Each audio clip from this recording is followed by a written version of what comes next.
guys, welcome back to How Did We Get Here? Today we're going to take a deep dive into what life as a missionary looks like and all the ins and outs of that, being a mom and a wife, and then what it looks like to process grief in the middle of that. So come along with us.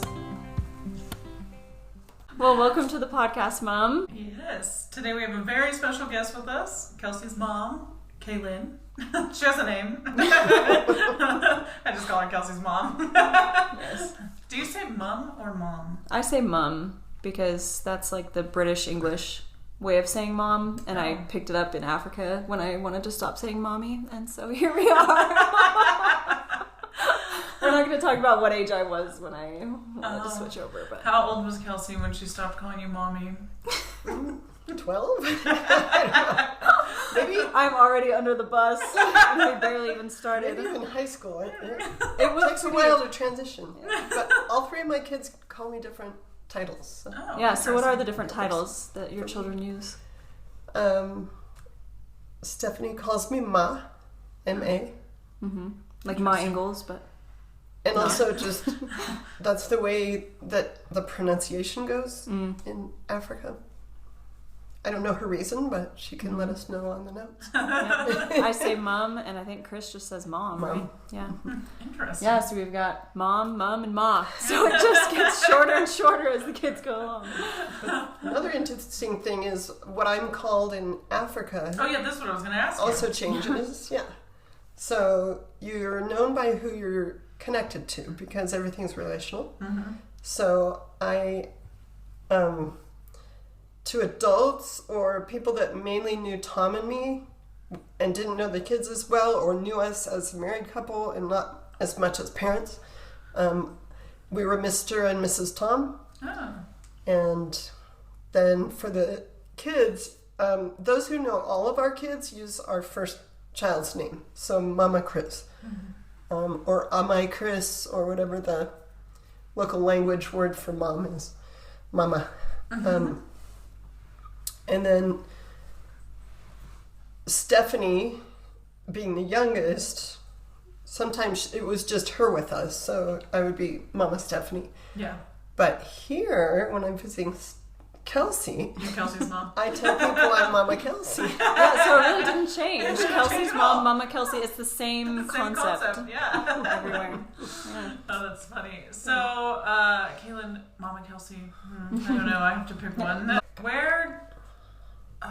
Where are you in life right now? Like, what are you doing? What do you do for work? Why are you in Kremlin, Colorado? Why are you in Colorado? What does this season look like for you right now? Well, I live and work in Africa, in Zambia. I work with orphans and vulnerable children. I do a bunch of things, but mainly right now I'm doing community development at a farm outside town that the organization owns and runs, and also kind of overseeing the school that's getting going there. And then I also have been teaching preschool, that's fun. or learning to teach preschool in a Zambian way. Yeah. Which is a little bit different. Yeah. So anyway, I came back for the holidays to the U.S. because I felt like our family needed to be together.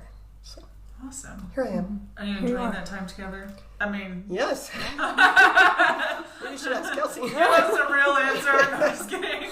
No, it's been good. I think there's always, like, I don't know, having been through what our family has been through in the last couple of years, it's just, there's levels of grief and sadness that weren't there before, but I think it's been good to be together in it. Good. One of the things we've always talked about it is always, I think in pictures. So the picture I've always had is whenever our family is separated from each other, it's like being connected with bungee cords or rubber bands. Oh, yeah. And we wanted that. I used to pray, and I still pray sometimes, but it's pretty solid, that those cords would stretch.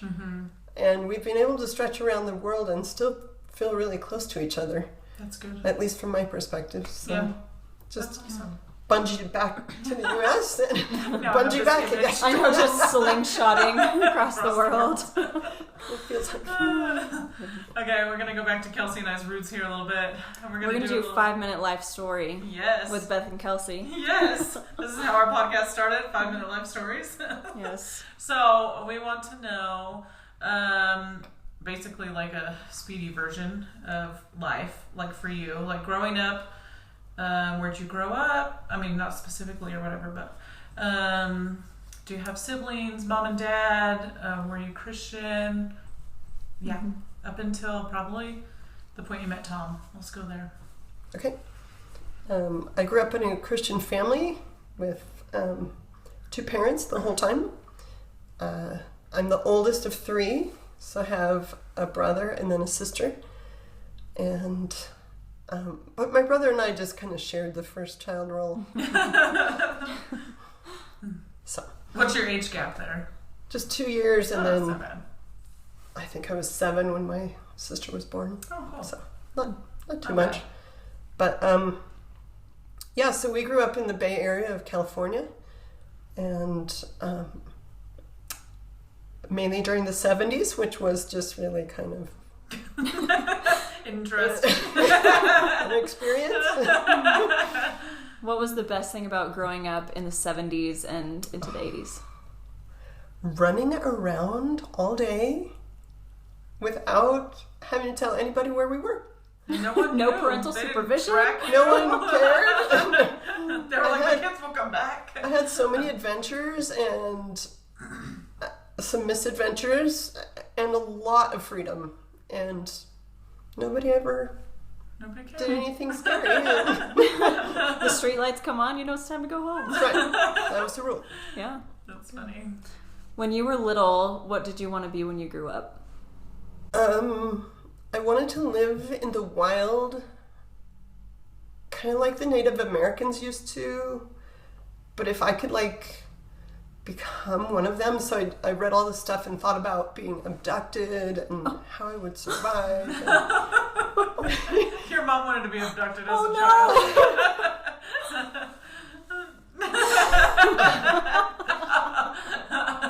Anyway, I did a lot of adventuresome things at the creek, and so I was always making bows and arrows and hunting, and so I don't know if that was serious or not, but That's just what you wanted. that's Yeah. my first thing that I really wanted to do. Hunter-gatherer was your dream With the job. bow and arrow, which Yes. is why I always buy you guys bow and arrows, because I think they're cool.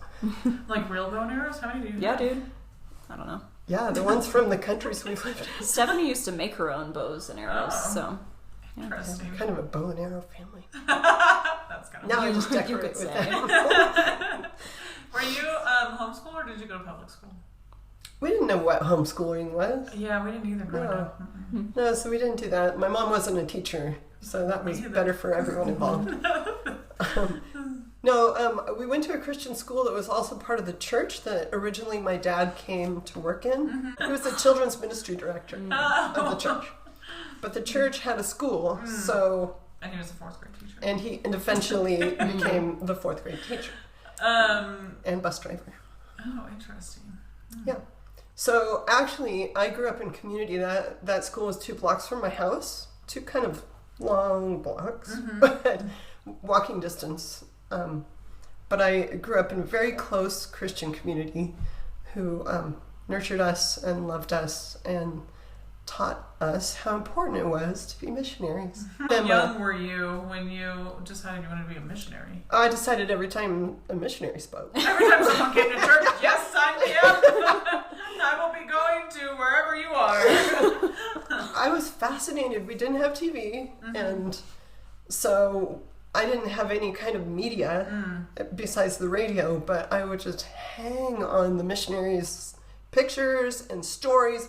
I would literally pray for the people that they asked for prayer for and wonder why when they came back they didn't ask me how my praying went, because I've been praying for that. You're like, you've been on my list.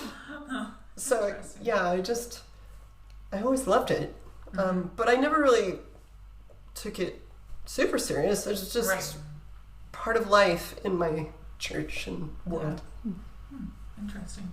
I did try to be a missionary in the neighborhood. The That did not go over so well. Oh, I would love to know the best story that came from that missionary neighborhood kid. I can't tell you all the dirt, but not on the internet anyway. anyway, I would sometimes misbehave with my neighbors, but I figured out real soon, maybe around 10, age 10-ish, that this was a cross-cultural experience. Those neighbors of mine, those kids went to the public school, which was not where we went. Heathens.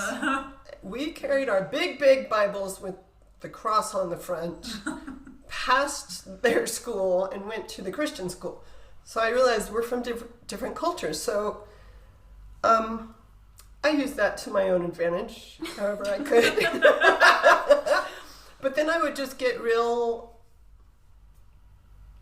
convicted, I think is the word, of these people don't know Jesus, and they actually don't know him. So my parents had a high window in their bedroom, so I stood on their headboard and put my Bible on the windowsill, and I gathered all the children in the neighborhood to come sit on our lawn under the tree, and I made a little Bible time. So I'd read the Bible to them and teach them, and they actually listened. That's so funny. And not even because I was serving any food after. I don't know why they listened to me. I was probably a really big hypocrite, but my heart, I think, was good in the moment. You saw what needed to be done and you did it. I did, and I think I was always a teacher. Mm-hmm. So I just looked for ways to bring children in and teach them. Yeah. Mm-hmm. What other jobs have you had? Babysitting, paper delivery. That's a tough one. Yeah. On a bike or on the bicycle? On foot? On the bicycle, yes. I have utmost respect for people who get up in crazy times in the morning and go out in every weather and carry heavy loads around and then make well-deserved tips, let me just say. But that was a great job. Loved that. First real job was McDonald's. Oh yeah. That was fun. Back when everyone loved McDonald's, it was like the thing. Yeah, it was. It was. We were the McDonald's crew. They only let me be on the register for like a half a day when they realized this person cannot do money, cannot do numbers. And off I went to clean tables in the dining room, but I enjoyed it. Oh, that's so funny. Then this kind of gets into my story a little bit, but it's a good segue. When I was in junior high, I really had kind of a epiphany night where God really showed me that it would be okay with him, and I was invited to work with orphans. So then I kind of was like, I don't know where to find orphans in the U.S. I didn't think there were orphanages. I wasn't sure where to go with that, but I thought I had, and I think that this was from him, is that orphans come in every age. So if I get experience with every age younger than me, then by the time I grow up and figure out what God means and where and how, then I will be ready for whatever. Yeah. So I did everything I could in high school when my friends were out having fun.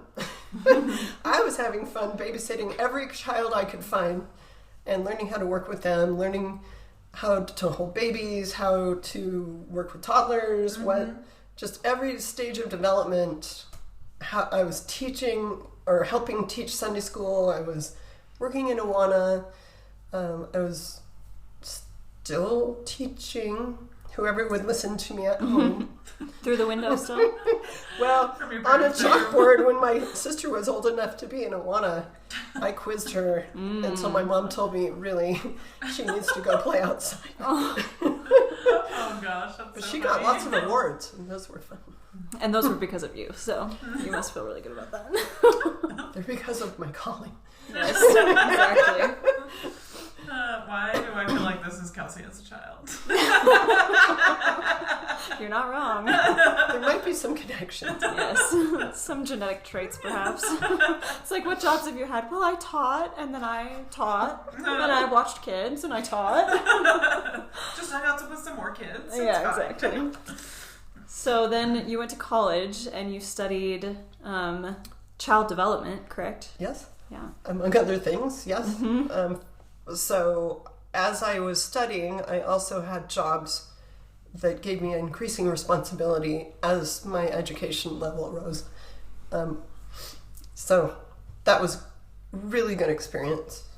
And handling responsibility as, an early 20-something and getting to know what development was and how to engage children in the way that they're designed. Yeah. So getting into your love story, how did it begin? How did you meet? How old were you? Paint the picture. So I have to But tell it's you before we start that I only know half of the story. So I only ever tell half the story, and Tom tells the other half. Okay. So the part he tells is the numbers, the data, the years. So I really don't know all those, so I have to skip those. I think I was in my early 20s. I don't know how old. But we, this was so embarrassing. We were in the same Bible study at a new church that I had gone to, and Is this in college? Obviously, right? yeah, Or was I this was in slightly out of college for so long because I went here and there, and I got a lot of certificates and things, and changed schools. And Yeah. So yeah, I was somewhere in there. But you were back in the area where you had grown up at this point. Yes. Yeah. It was in 1988. Woo! You did it! There you go. But then we didn't actually notice each other because we were just people in the Bible study. Right. Until the leader was going around and having each of us say who in person or an author or somebody that mentored us, who had the biggest spiritual impact on our life. And so we went around and I always tried to be kind of chill and kind of Subtle. not over the top. But when Tom said the biggest people in his spiritual life were C.S. Lewis and George MacDonald, I erupted out of my chair with yes! And then I was like, oh my goodness, what did I just do? But the reason was because you just don't find people outside a Christian context who really say that those people have deeply impacted their life. And those were some of the people that deeply impacted mine, especially George MacDonald, who was at the time, well, he lived in the 1800s, but at the time I was just reading and reading and reading him because he could explain the heart of a loving father. That God had this heart for us. And it was so compelling. And I was like, what guy knows about this?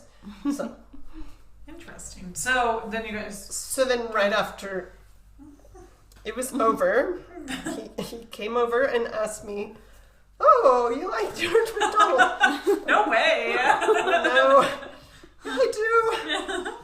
Anyway, later that week or so, there was a phone call. And I got home from work, and I was really busy at that time because in 3 weeks I was leaving for a mission internship to Brazil. And I was going to get my life back on track and not distracted, especially by anything but God. No guys, no ridiculousness. I was going to focus and get back on track. So I had this kind of single-minded focus. Walked in the house and my parents were all like, so somebody called for you. I'm like, okay, well, did you write down who? And they're like, well, it was a boy or a man. I'm like, well, yeah, well, what did you want?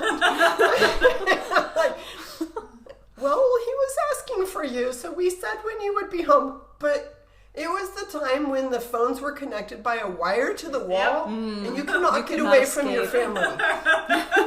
They're probably around the corner. We had the long one, so I could get it stretched across the kitchen and out into the living room. But I have kind of a loud projecting voice, and my parents were all listening. Oh, gosh. And I don't know, maybe the whole family was.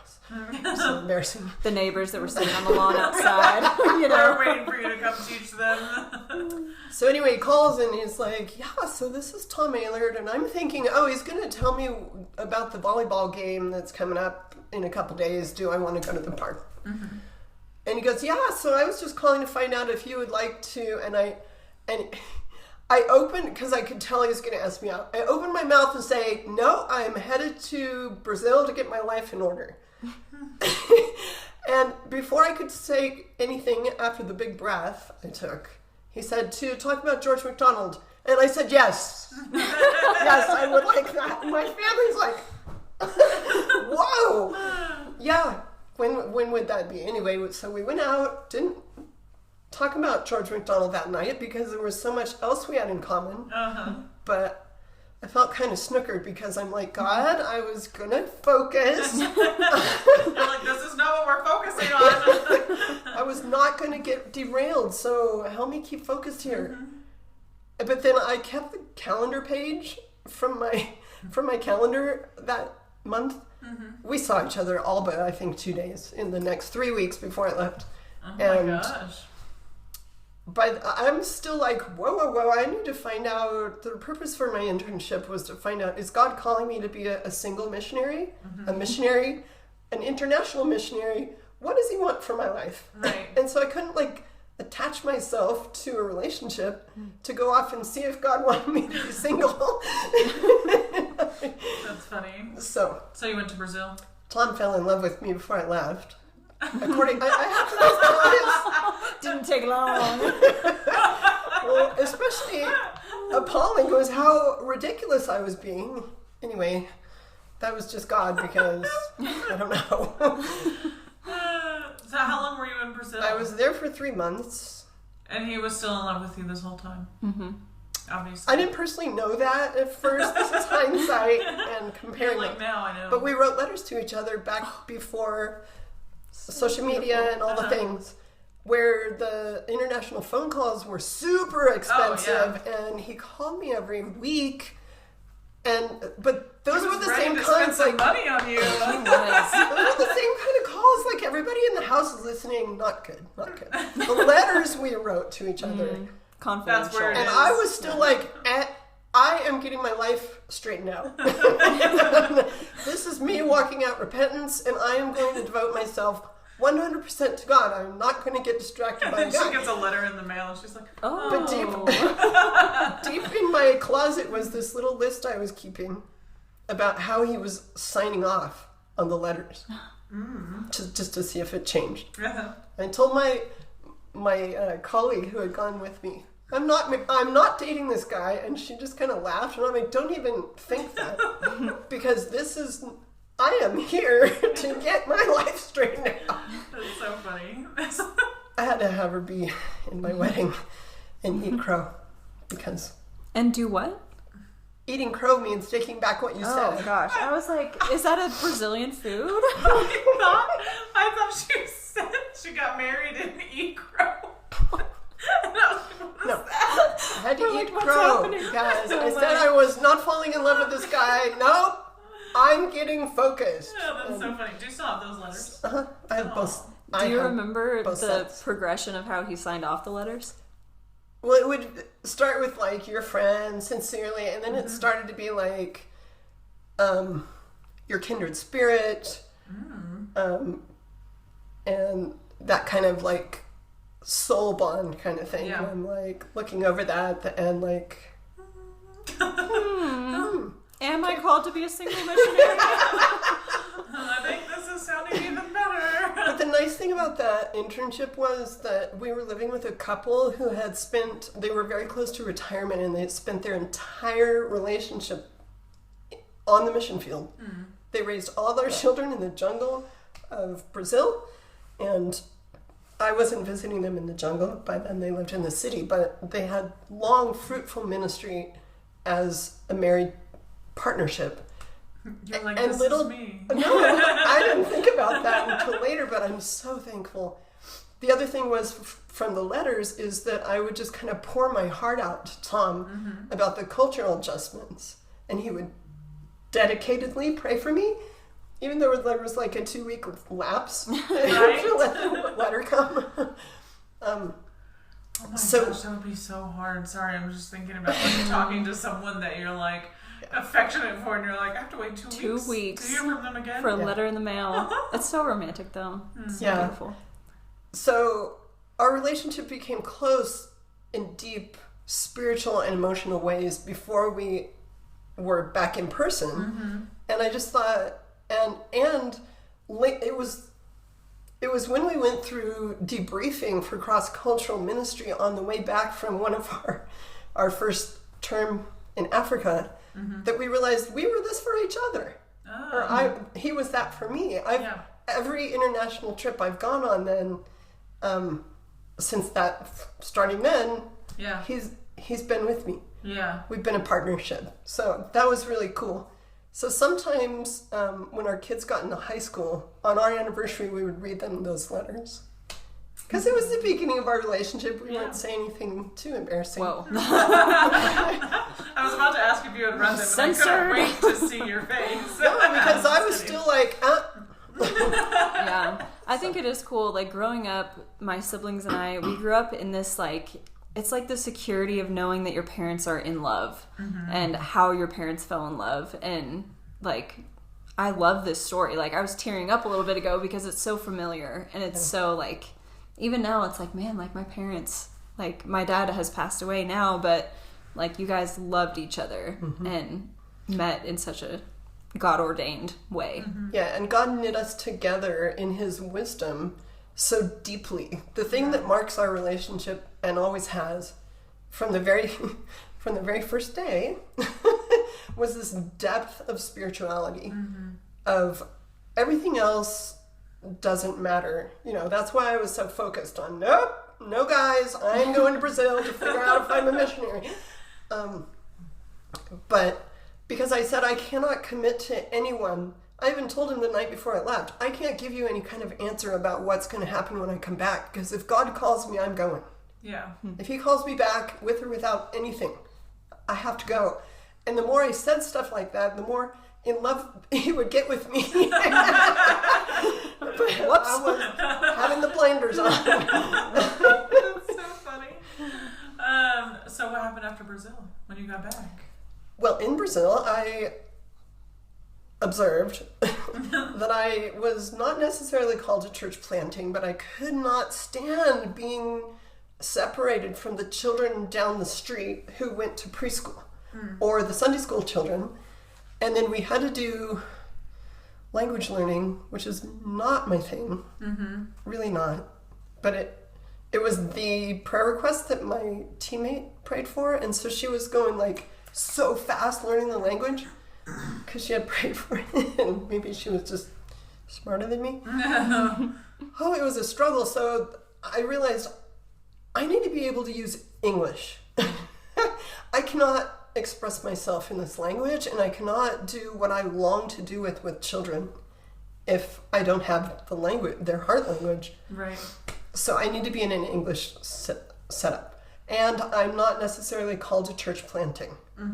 I didn't get a lot of other exposure during that trip of things, ministries that I could do with children beyond Sunday school. And I was already doing that at home. So just came back saying, I'm terrible at language. I really want to work with kids, and didn't really see that work in a missionary context. So I guess I can do that in the U.S. I felt very strongly that God was saying, yes, you can do that in the U.S. There was more he was saying, and maybe I would hear that later. Right. But like it was a good place to start. So Yeah. he gave me a heart for the inner city of the United States. And I thought, I can do that here or there because those kids speak the language I speak. Yeah. And they need missionaries as much as anyone. So did you and Tom start your relationship when you got back? Well, yeah. Yeah, we decided to date because I wasn't going to be whisked off to the mission field anytime, That apparently. you knew of. But when I was in Brazil, I remember thinking the next place I'm going to go is Africa with a purpose, not just I'm going to tour Africa, but I think I have a purpose there. I'm not going to come back. People would ask me, do you think you'll come back? No, I'm going to Africa next. But that was so far off the grid in time. I just didn't see any kind of clarity on that. Just the sense that next time I'm going to Africa. So, yeah. So you got married, and then the best part of your how life long began. after you met Tom did you guys get married? Would be a number. Yeah, I think we it was dated 2 for years. 2 years, and then he proposed. Then we were engaged for 3 months, and then that's when we got married in 1992. Oh, cool. Nice. I do remember that number. Yes. I was born in 1992. Yes, of course you were. The very last day of 1992. Yeah, that's true. But the people that came to our wedding said multiple people, even now, when they see me, will say, I remember your wedding because the Holy Spirit was so present. He was taking 2 lives and he was blending them together. Yeah. And we said, great, that's exactly what we wanted you to see. But it's kind of crazy because that's what has been said about Brian and I's wedding, Aw. actually. It was like the beginning of a spiritual journey for both of us, so it was kind of fun. But anyways. And then you had kids, and you got married, you had kids.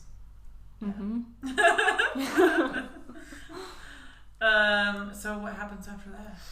became parents, and we had 2 toddlers. And I started feeling a really strong call into the inner city of Oakland. So, by a series of divine events, interacted with a ministry there that would allow me to come in for an after-school club and help out with their volunteers they already had going there. So the 2 children and I, with Tom's 100% approval and blessing, would drive over to the 40 minutes over to Oakland every week to hang out with Jesus' friends. That's how I explained it to the children.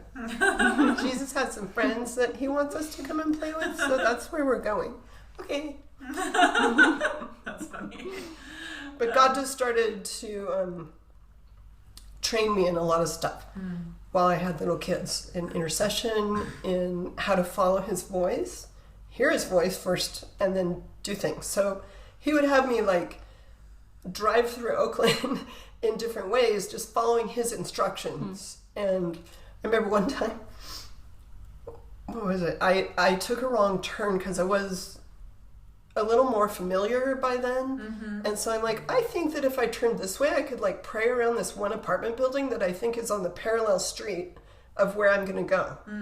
And so I turned down, and all of a sudden I'm surrounded by sirens. Oh, gosh. Who weren't after me, but it really scared me. And the Holy Spirit was like, I'm the one giving the directions. You go the way I say. And you need to be careful. I'm like, oh yeah, I am in inner city Oakland. I should probably listen with my 2 toddlers. And Just so, thinking they're going to go play with Jesus' friends. who have big noisy cars. So I got back on the right street and anyway, he was training me to hear his voice and obey precisely, which I was always very good at obeying in general. Right. But he helped me understand that was important, and that this was something that he was going to lead me in, but I needed to follow instructions carefully. So then sometimes he would show me at the stoplight just visions of Jesus playing with the children, and as we got into the neighborhoods of this ministry, just more and more, just love for the children was pouring into and out of me. And Kelsey didn't have that same experience there. She mainly just really wanted me to hold her the whole time. And this is my mommy. Those kids. I think she was 2 at the I got time. gum stuck in my hair too, and other kids were in my car seat, and There's a lot of other kids. Christopher, though, soon as we showed up on the first day, we met like across the street from the school, and just down a couple houses was the place where the ministry center was. So the children would come across the street from school and then come in. Christopher wanted to go out as a 3-year-old and invite people. Hey, we're going to play with Jesus' friends in here. Do you want to come? We're going to have a 3-year-old walks up to you and says that. I'd be like, yes, I'm coming. Yeah. So they were coming anyway, probably. Yeah. But anyway, he was just out there, just extroverted, like, and Kelsey just clinging on to me for all she's worth. Like, just don't let go of me. How long later did Steph show up? After I finished my ministry years there. Oh, okay.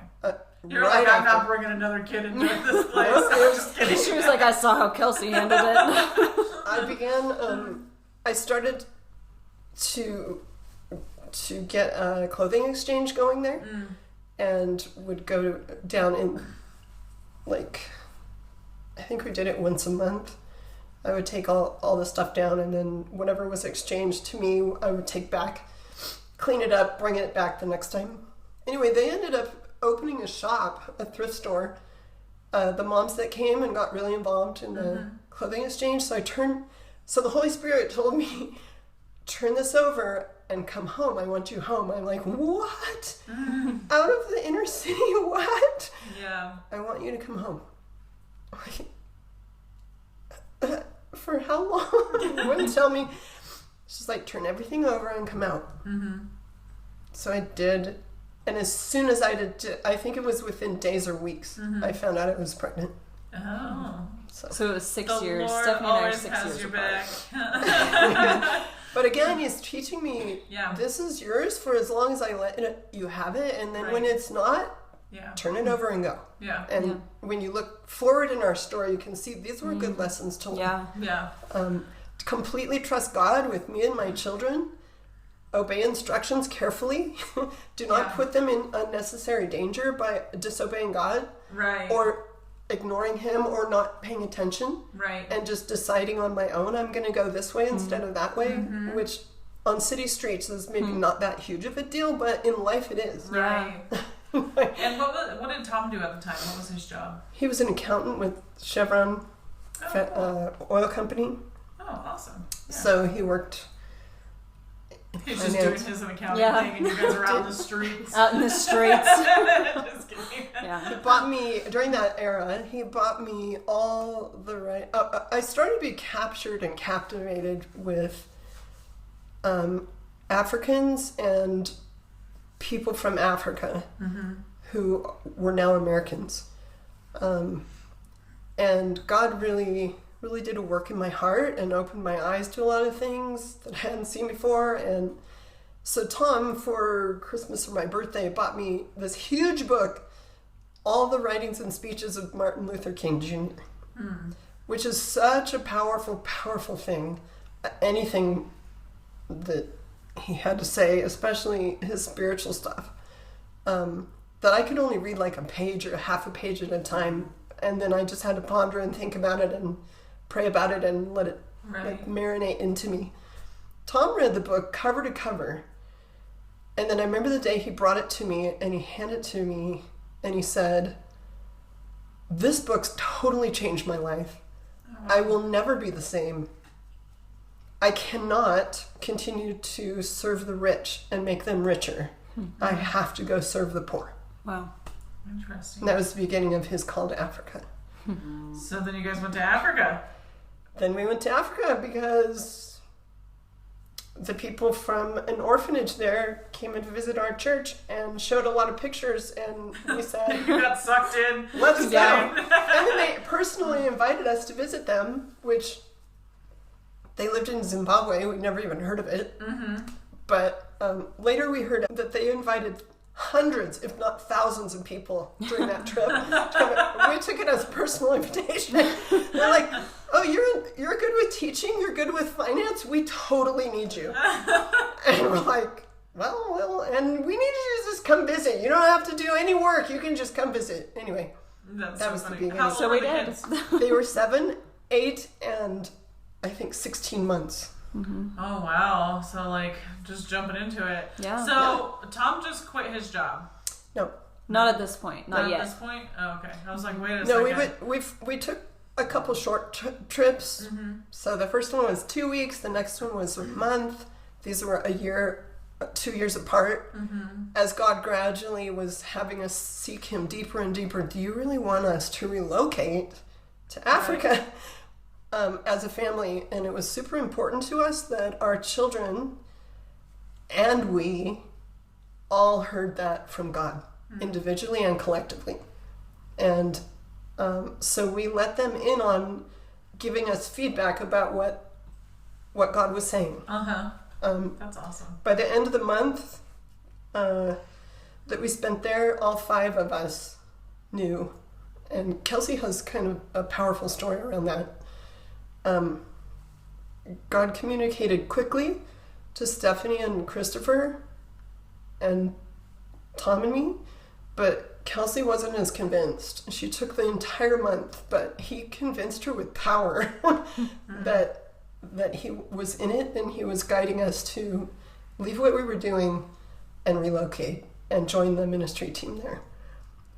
Tom took a leave of absence from his work, which he could do for a year and take a year. We couldn't get into Zimbabwe at that time, and we came back from that month. We went through missionary training, we raised support, but the political situation in that country was not a good place for bringing a family. And we didn't feel like we were called into that kind of, they call it a red zone, a military zone, or a hot political zone, but we would be okay going in on a yellow zone. So we said, we will wait until it becomes a yellow zone, and then told our friends on the ground, just let us know. We know we're called there. They knew we were called there.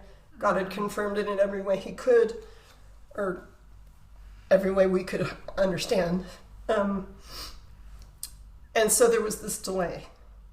We were fully funded, and then the delay. So our sending agency offered Tom a position in Kenya for 6 months, saying, we know you can't get into Zimbabwe yet, but as you're waiting, would you come? We need a finance person to just cover this gap. And your family, there's another family on staff who's from the U.S. Your kids would have people to relate with, and their mom could probably use another missionary mom as encouragement. Yeah. So that was the invitation, and we took it. 6 months turned into 2 years. In Kenya. Yes. Nice. With a lot of adventure in between. Long story, very short. But I remember the day that Tom told his workmates at Chevron that he was taking leave to go serve the poor. Yeah. He was a pretty soft-spoken guy. He would never put himself in the limelight or the spotlight. He learned to do presentations of our mission just because he was so passionate about it.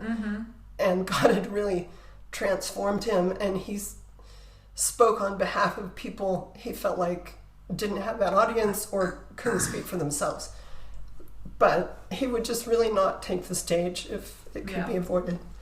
We were sitting down to dinner, and he's like, so I think I'm the topic of a lot of my coworkers' dinner conversations tonight. What did you do?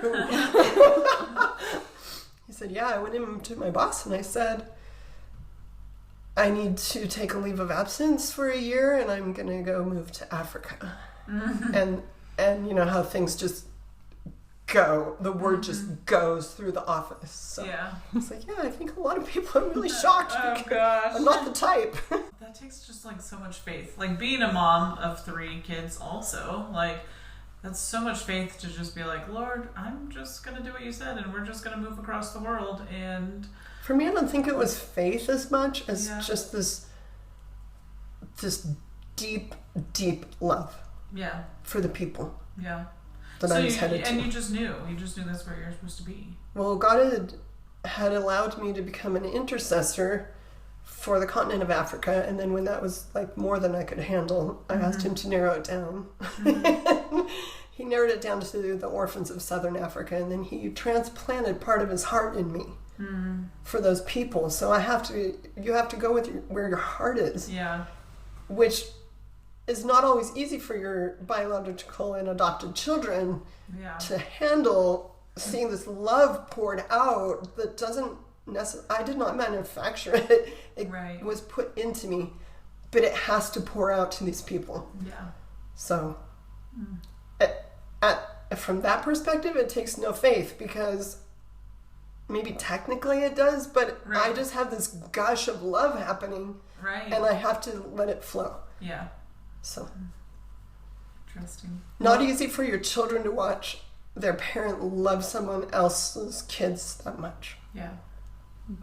So as we were overseas, either in Kenya or we did end up in Zimbabwe for a short time during that, or later you ended up in Zambia, what was your favorite and maybe least favorite thing about raising kids overseas?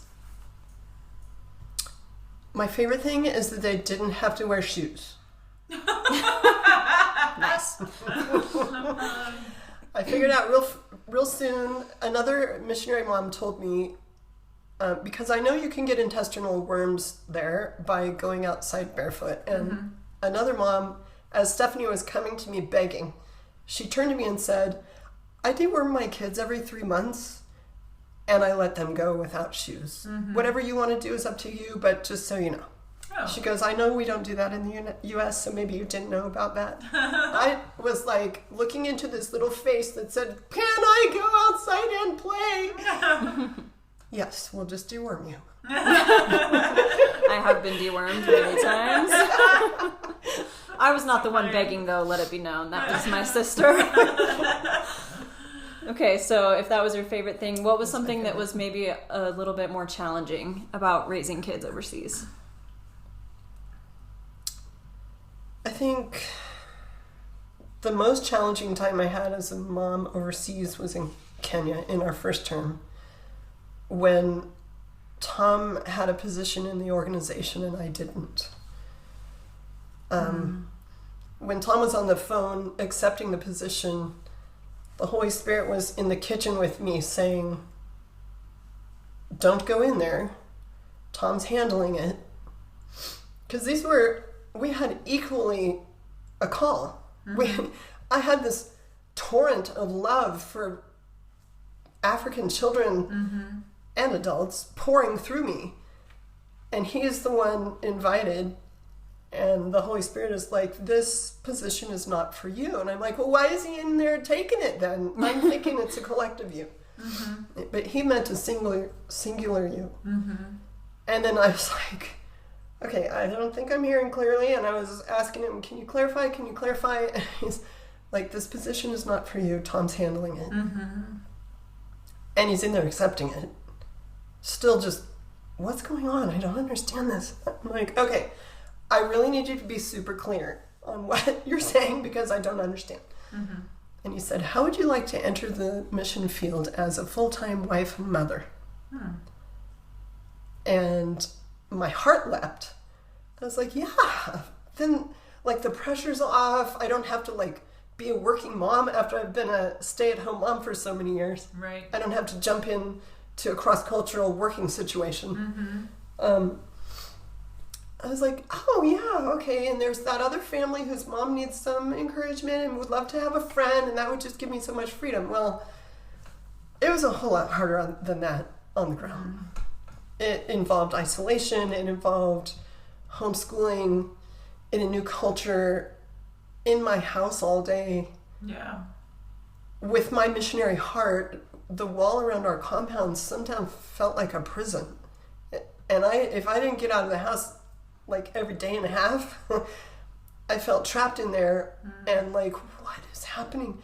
And Tom is happily going to work every day and coming back and telling me all about things. And I'm not part of the team exactly, but I am.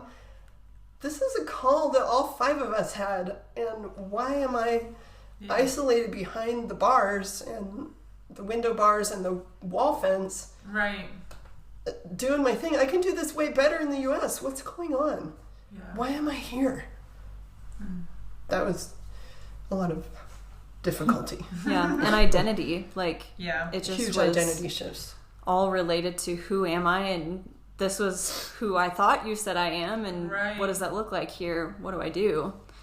But I really love how the African people call me Mama Stephanie and Mama Chris, because they would offer that to me. You're Yeah. the mom. Or if I was with Tom, out and about, or they mainly knew him or me. Yeah. This is Tom. It's This is like Tom. they're speaking that into you. Like, you're supposed to be a wife and a mom right now. So I developed a collective identity as a wife and a mother, missionary. Yeah. That's awesome. It was awesome until I had to rethink it in the last couple of years. Yeah. So after our first term, which was a lot of craziness, but we ended up back in the States. My brother and I finished high school. And then you guys moved back with Stephanie now to a new country, to Zambia and To Zimbabwe again. or to Zimbabwe again. That's right. Yeah, you guys were in Zimbabwe for a year. I was We in were there for college at 9 this months. And then you went to Zambia or no? No, we never do anything in straight lines. We just bungee back and forth. No, we had Flying. we had a year and a half in the States before Zambia.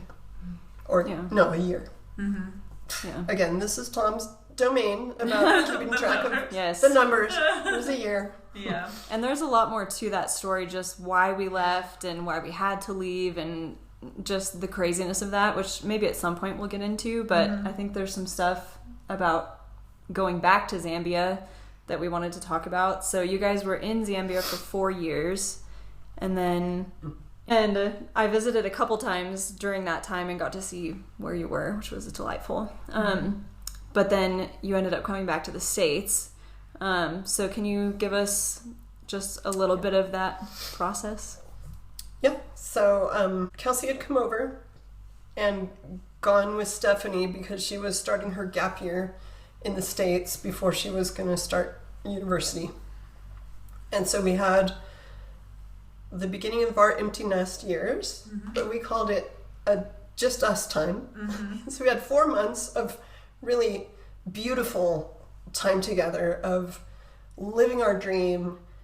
Somehow God spiked up our awareness that this was precious time. Yeah. Yes, we were grieving that we used to be parents in person and our kids are across the world, Yeah. but inside our hearts we're like, we're living our dream. This Yeah. is great. Christmas Eve, he came to me and said, I don't think I'm supposed to have what feels like a tennis ball in my abdomen.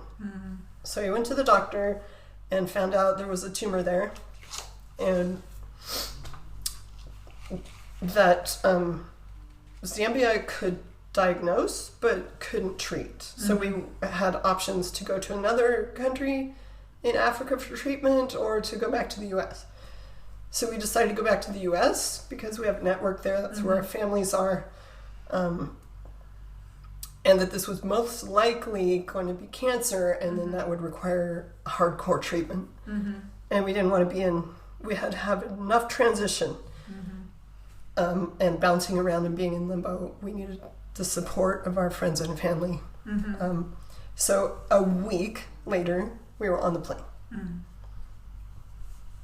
That was fast. Showed up to a post-COVID, but not very far post, Yeah. medical system that would allow service animals in, but not wives. And, and so I thought I should just get a green vest and say I'm the service wife. Yeah. And you are going to let me in here because my husband is hearing huge news. Yeah. And then eventually having chemo poured into his veins, and I am going to be there. Yeah. I just came across the world to be there. I'm gonna be there. Yeah. I was a little spunky. So Tom was diagnosed with stage 4 cancer. About a week and a half after he found out that he had a tumor.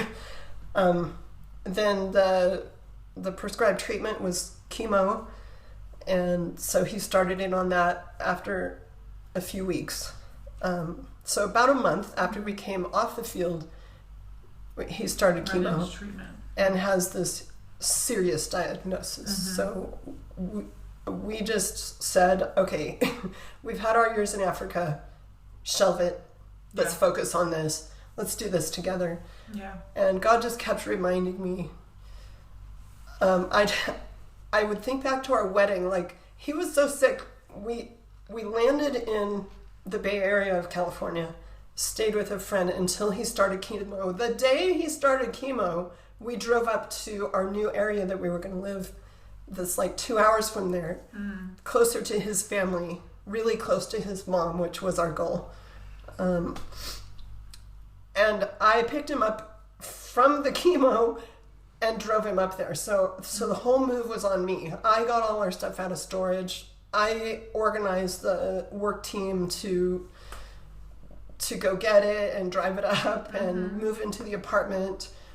He was pretty not feeling good, so I kind of left him with his mom, which was a blessing, such a blessing to come back to people who love us and love God and can not completely freak out, but just all of us could trust God together on, okay, I've got stuff to do, and everybody like brought their strengths and lent them to me, and it all got done.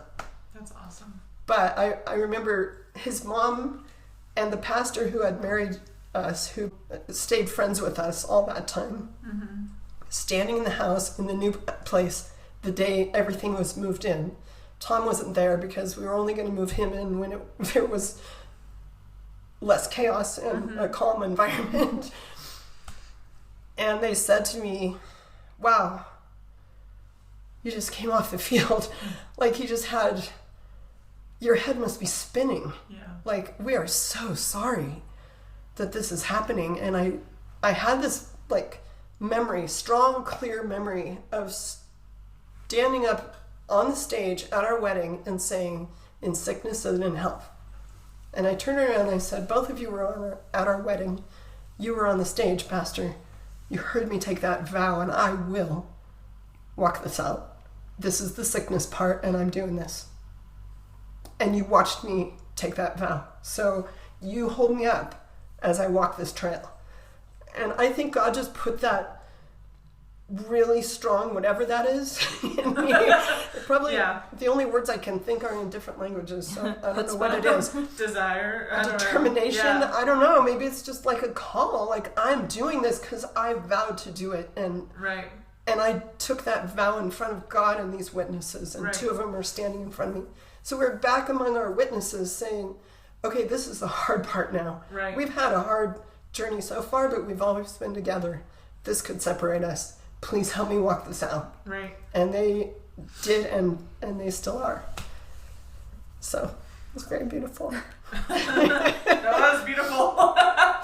Tom would be laughing right now because we always, when we do presentations, he laughs at me. He's like, if Kaylin sees people crying, she knows she's reaching their heart. So this is a successful presentation. So I'm just feeling very successful right now. Well, I was just thinking like, whoa, sorry. Like, as you're sharing this story, like, it is your story, but I feel like for some people, this is my dad's story too. Yeah. And it might be the only way that they get to hear it.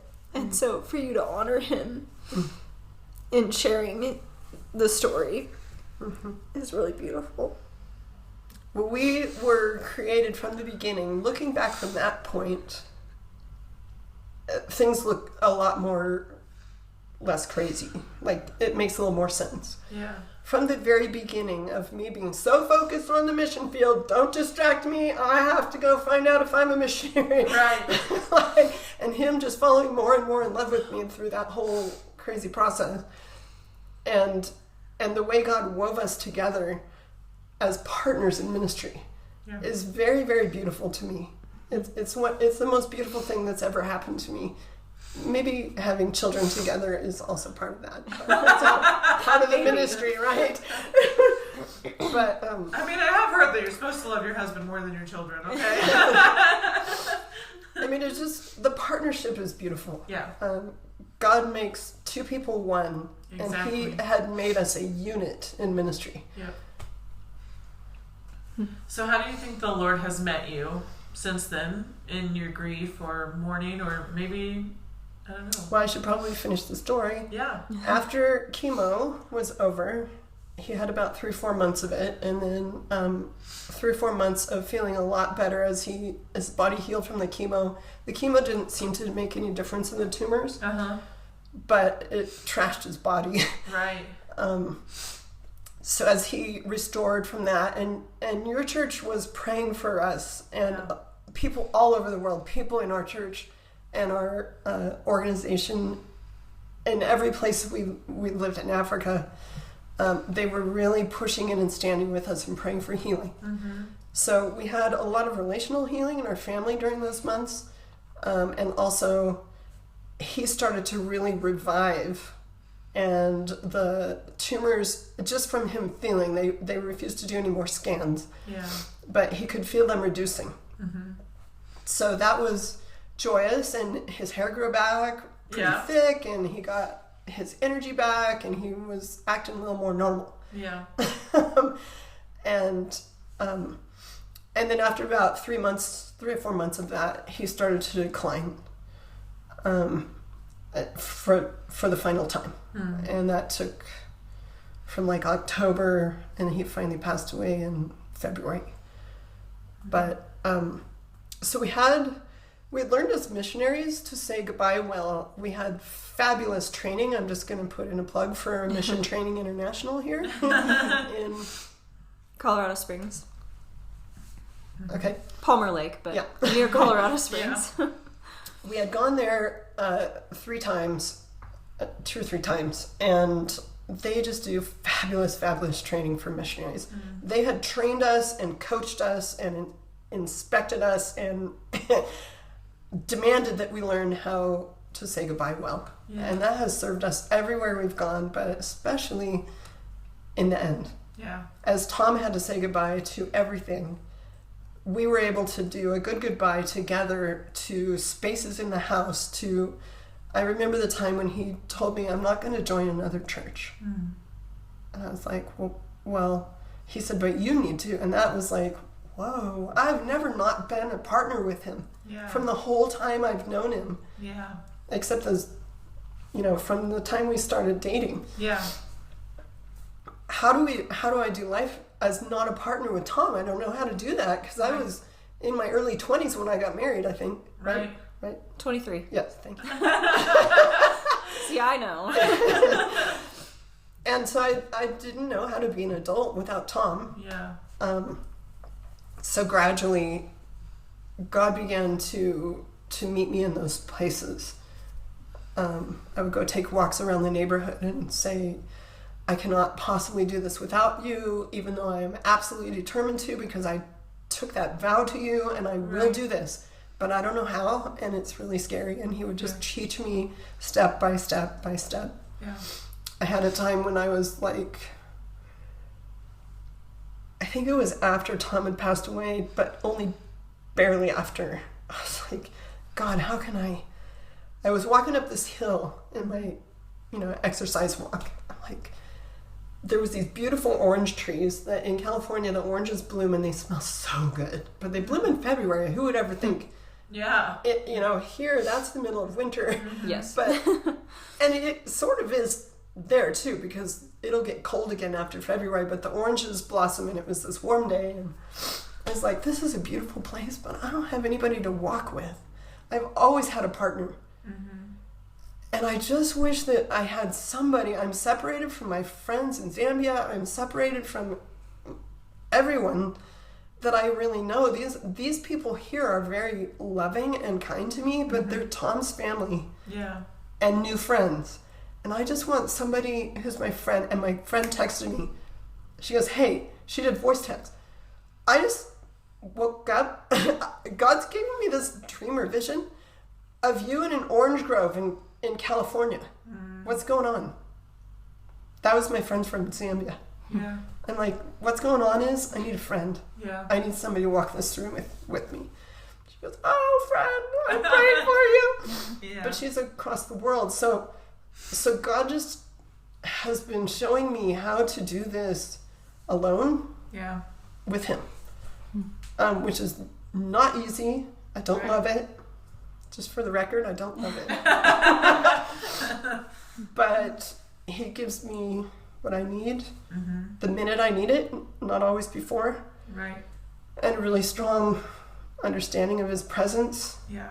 And the energy and power that I need, except for when finance and electronics are combined in something, and then I just go down. I just fold. Yeah. So we still have a little more to. And so you're back in Zambia now without Tom. How is that? So about 4 or 5 months after Tom passed away, I was living alone, learning how to do life again, learning about who I was, going through another identity shift. Yeah. Or at least beginning one. I think I'm still going through it. And God just whispered to my heart, how about coming back to Zambia with me? And I'm like, are you kidding? The most broken time of my life. Did you notice that I just lost everything? Yeah. So moving out of Zambia in 1 week, I lost my home, my church, my work, and all my friends in Zambia in 1 week. Then I lost my husband. Now, so you've taken everything and you asked me if I want to go to Zambia. I don't want to go anywhere. I just want to go backwards. Thank you. Yeah.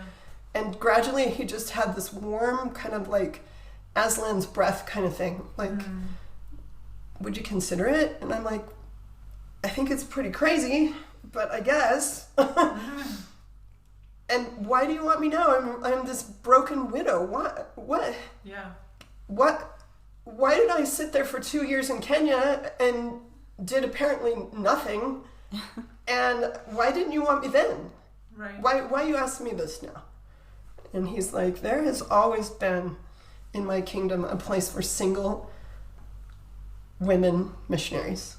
And as soon as those words came into my mind, I thought of the freedom that he promises, invites single women and men into in full-time ministry. And I was like, oh, yeah, there is, isn't it? Totally new thought, like, whoa. He said, this is what I've been getting at all this time. Yeah. And he brought me back to that first call, putting that heart for orphans on me, in me. Yeah.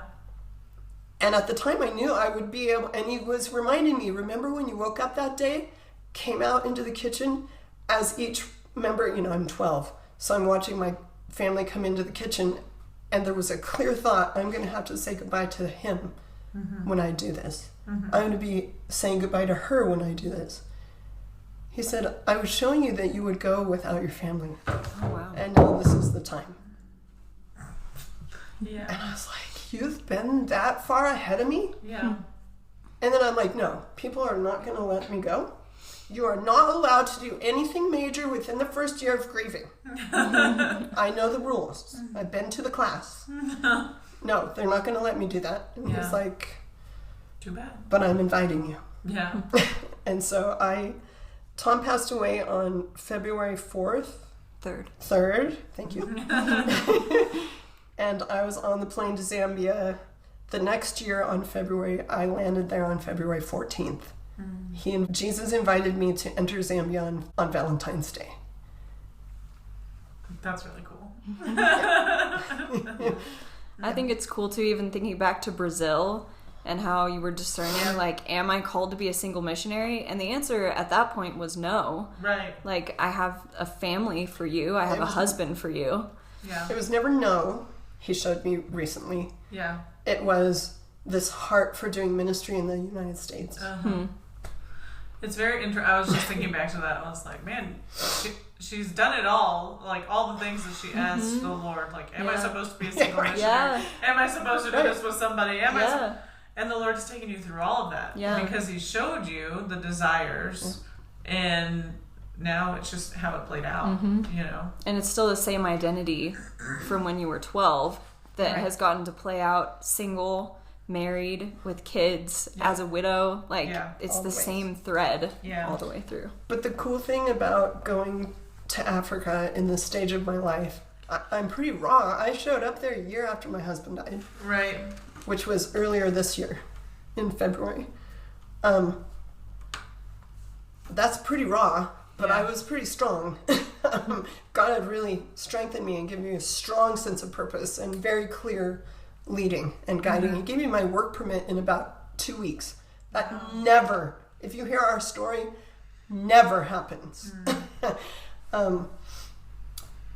But Zambians know what family is. They know what relationship is. And they press in toward each other and hold each other up. They don't have to say a lot. They're just there. Yeah. And I need that.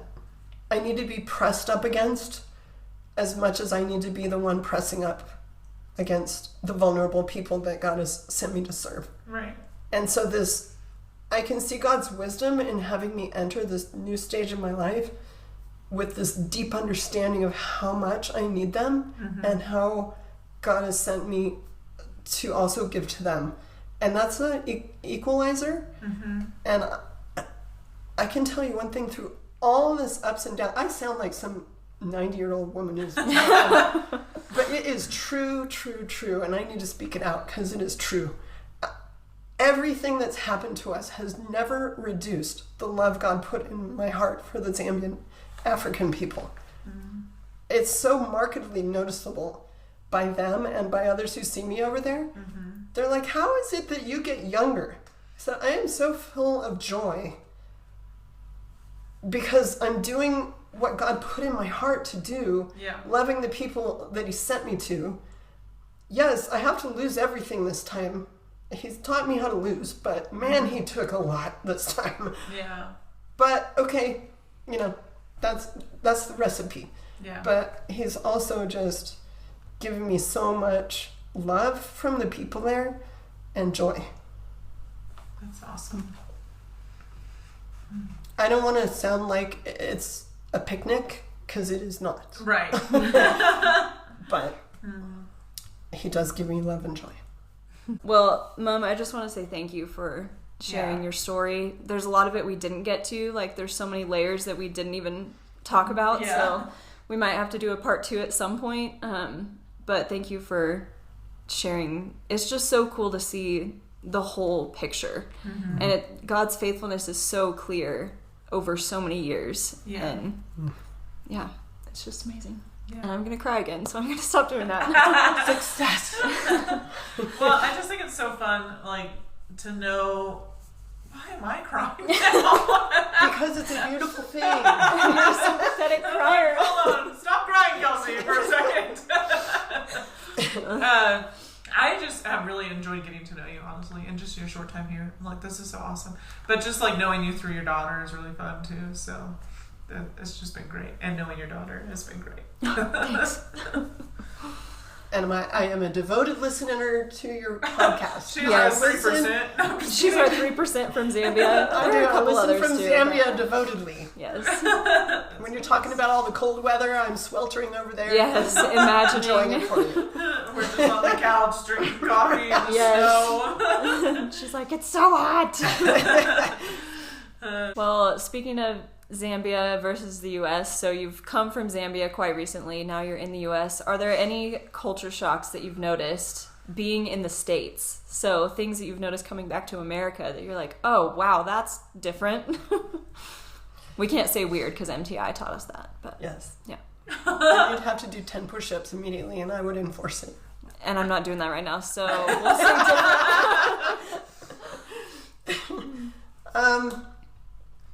So cultural differences between Zambia that I noticed and here. US. Yes, coming back to the States, what do you notice? It's freezing cold here. In this part of the U.S. Yes. That, and in Zambia, it's a huge emergency if anyone is alone. No one can abide that. But here, there's a lot of time alone.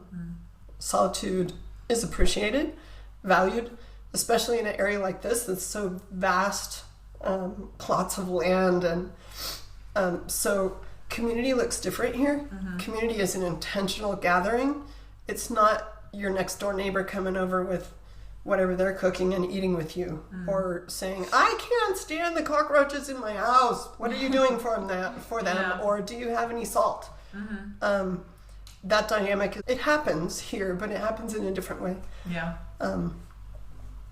So that respect for elders Here. is, I don't want to like make general statements, but I've heard people here since I've gotten back make references to people being old or to themselves being old, and that being a negative. And from where I've been living, that is a great positive. That's interesting. Cockroaches. All y'all seem real comfortable with rats and mice, but I haven't seen a cockroach, and I can say that I am relieved to have not seen any. You've also seen no mice, so that's a plus. Well, I see a lot of mouse traps, so I might see a mouse Yeah. now and then. If you find one in the trap, don't worry, I will take it out for you because I am a ranch girl now. Yes. Yeah. I do. You know Well, the culture. Good luck with that, because I hate touching a mouse trap. I do not like mice. Oh no, I'll do it for you. I'm not All right. comfortable with it. Any other culture shocks? What about when you got back to Zambia? Anything different? Well, obviously. Yeah, I mean, yeah, for one thing I've learned this time during this past year is that I haven't mixed with professional Zambians before, or professional Africans. Most of my work has been among the poor. But now I'm teaching in a school, or learning how to teach in a school, and the English they use is British formal African British English. And I can kind of understand it, but there's no way I can speak it. Interesting. Funny. Do you have any funny stories from Kelsey's childhood? Oh my goodness. Yes, I do. Oh no. This is me telling What's your her. favorite? My Oh, no. favorite, and this is maybe funny and not funny, but my favorite story about her. Do you know the story? We'll see. About to find out. Kelsey loved Jesus with her whole heart, soul, mind, and strength from before she could speak. So this is very unusual for her. But she got into a stage of life around 2 years old, or 3. Can't remember exactly. Dad would know. I don't know how old you were. When she was not obeying me, and she wouldn't stay where I put her, and she was getting a bit rebellious, and I was in my closet one day, which is where my prayer room was at the time, pouring my heart out to God, like, okay, you created this child, and you know how she works, and I am at the end of my ideas. Can you just take over? I don't even know what to pray for because I'm out of ideas, so I'm not going to give you the instructions that I would love you to do. And I had this sense that he was going to take care of it, and the burden lifted off. That maybe you need to tell the rest of this, because I don't think I'll tell it I accurately. was in school by this point, so I was older than that. Oh, I was okay. old enough to be throwing fits in school, like during homeschool. This is when, I was flopping and whatnot. I would just writhe and scream. Maybe 5? That makes it sound really bad, but it actually was pretty bad. No, I think I was 6 or 7 by this point. Yeah, so even worse. But yeah, so I had a dream at this same time after my mom had prayed. I was like hanging from the monkey bars or something, and I was, struggling. And so obviously Jesus came to help me because Jesus loves me. And he came up to me and just very gently looked at me and said, "So, I hear you've been having fits with your mom. He Praise didn't have the to Lord. say anything else. He just stepped in.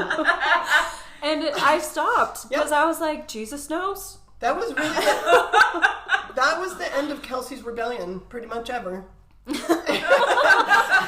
was it. Thank you, Jesus. That's what made her a rule follower. One word from the Lord. And that was all I needed. So, when you run out of ideas, God can really step in for you. That's so I'm so funny. thankful he did, because really I was out of ideas.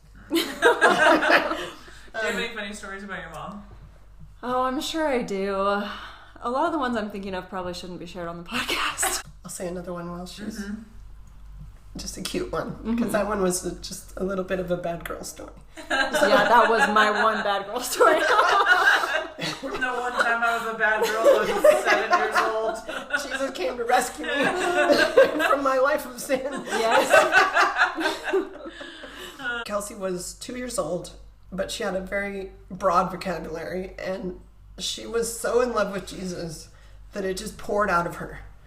And she went on a walk around the neighborhood one day with Grandma, looking at the flowers, and just in her little squeaky 2-year-old voice, or maybe not even, I don't remember how old you were, but you were not old enough to say these words.